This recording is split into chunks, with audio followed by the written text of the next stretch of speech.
Never let a good crisis go to waste.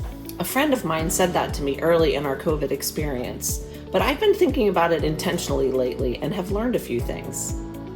In fact, when I reflected on that statement for myself recently, I realized that I'm doing 3 things very differently during this COVID experience that I think will benefit me if I can carry them forward. Specifically, I am being simpler, I feel like I'm being smarter, and I am definitely being slower. Let's start with simpler. This may seem trite, but it's been a big advantage for me. Because we are in low-def video scenarios right now, I'm not worried about putting makeup on. Can't remember the last time I wore it. I'm not worried about my nails looking perfect like I do when I'm up close and personal with people. And I affectionately refer to my hair as color by COVID. So these may seem trite, but here's the real.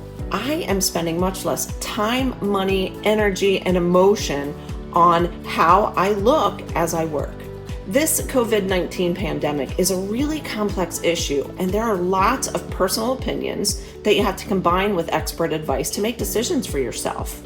I've become a lot smarter because I have engaged in conversations with different people with different perspectives from different generations. It has made me look at the pandemic from a different perspective, and overall I feel like I'm smarter and going to make better decisions. And finally, let's talk about slower. For those of you who know me, you know that slow is not a strength. And by the way, I don't consider that a good thing.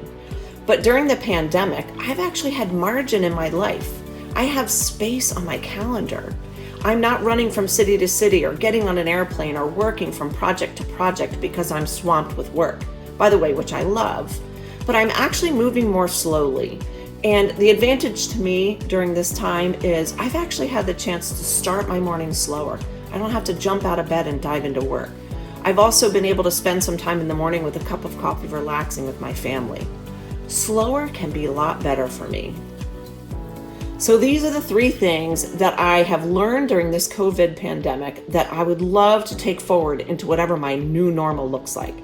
I would love to continue to be simpler, smarter, and slower. What have you learned during this pandemic that you hope you can take forward?